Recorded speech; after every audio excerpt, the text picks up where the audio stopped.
Mes chers amis, prenez une pièce, prenez un billet, mettez dans la boîte de Zdaka et je vous en prie, ayant pensé pour toutes les nécessités, pour tous les malades et particulièrement pour Henia Bat Bracha de Léa la Shlucha qui a besoin d'une refouard, d'un miracle pour se réveiller et retourner à sa famille, retourner à sa shlichut jusqu'à la Goula. Bien, vendredi, habitude de raconter une histoire, partager une histoire. Demain, Shabbat, donc le tête qui se lève, et la Hiloula du Mittel Rebbe. Le Mittel Rebbe qui était le fils du Alter Rebbe, Reb Dober, sur qui l'Alter Rebbe a dit que si on lui couperait les veines, il n'y aura pas du sang qui va couler, ce sera de la chassidoute qui va couler. Il était complètement imprégné de chassidoute. Mais malgré le fait qu'il était tellement imprégné par Kedusha, le besoin de l'autrui lui affectait particulièrement. Même le besoin physique, le besoin matériel de l'autrui était quelque chose qui lui était très très très cher. Eh bien, le Rav Yaakov Kadaner, qui a écrit un sefer au nom de Sipurim Noraim, raconte une histoire suivante. D'ailleurs avec une connaissance de lui. Et comme il dit, un bon copain à lui, qui était dans le commerce de cigarettes, commerce du tabac. Un jour, était censé de voyager à la ville de Niajin. Niajin qui est en Ukraine. Pas savoir ce qui se passe aujourd'hui avec cette ville.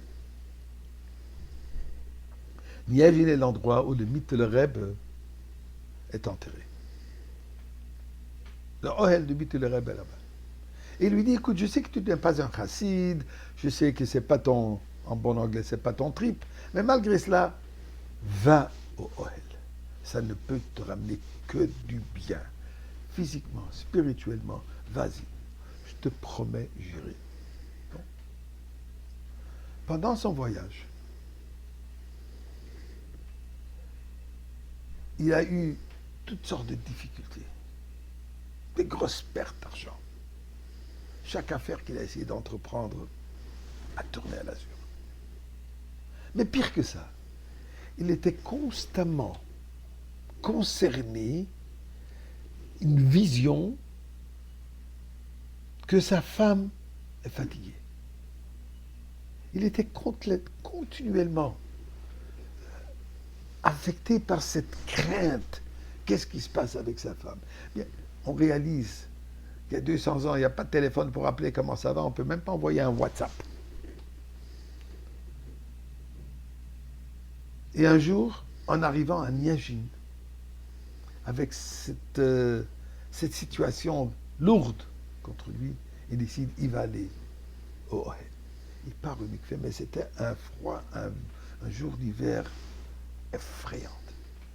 Malgré son bon manteau de fourrure qui habituellement lui protège de tous des éléments extérieurs, cette fois-ci, il gelait, crevait. Il arrive au Ohel, il a tellement froid qu'il veut quitter, mais là il décide, non, je suis au Ohel, tout ira bien. J'ai commencé à lire le Tehillim. J'ai écrit 2 lettres, une pour la famille, une particulièrement pour ces visions que j'ai à propos de ma femme. En disant Tehillim, pendant 2 heures, je sanglotais comme un bébé, chose que j'ai jamais fait. Après cela, tout à coup, je me sentais mieux.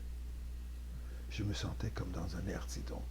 Je me disais, waouh, le Gan Eden ici. J'ai quitté. Finalement, Baruch Hashem, les affaires ont pris un tournant. Les choses allaient mieux. Je suis rentré chez moi. Et comme tu me vois, je suis toujours dans mon menton et je vais lui partager ce que j'ai entendu. Eh bien, tu dois le savoir que pendant que j'étais en voyage, ma femme était gravement malade. Au point où les médecins l'ont condamnée. Et pendant que les médecins sont à sa cheville pour attendre le dernier souffle, tout à coup, à 10 heures, elle s'est réveillée. Et en peu de temps, elle était Baruch Hashem bien et bonne santé. Et quand j'ai réalisé, en posant la question, que ça c'était exactement pendant les 2 heures que j'étais au Ohel du Rabbi.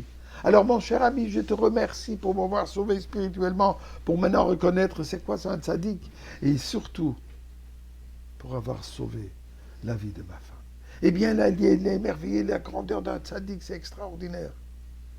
Eh bien, lui dire bien Kevkadana, ce que l'Alter Rebbe nous dit dans le Tanya, tzaddikim. le tzaddik, après qu'il a quitté ce monde, Yatir Mebachayoy, est encore plus présent dans ce monde. Il est encore plus impliqué dans le bien, les brachot, les enseignements, nous guider, nous montrer le chemin, nous amener vers la Goula encore plus que quand il était présent dans ce monde. Pourquoi? Puisque pendant qu'il était dans ce monde, il avait des limites physiques. D'une certaine manière, le corps physique limite l'âme, met des contraintes. Maintenant, séparé du corps physique, il n'y a rien qui le retient. Eh bien, Kadosh Baruch Hu, que ceci soit le premier Shabbat, que nous nous retrouvons avec le Rebbe Melech HaMashiach dans le Beth Amikdash, avec le Mitel Rebbe, tous les tzadikim. Et ceci sera le moment où tous ceux qui sont malades, incluant la Shlucha, seront représents en bonne santé, tous ensemble. Shabbat Shalom.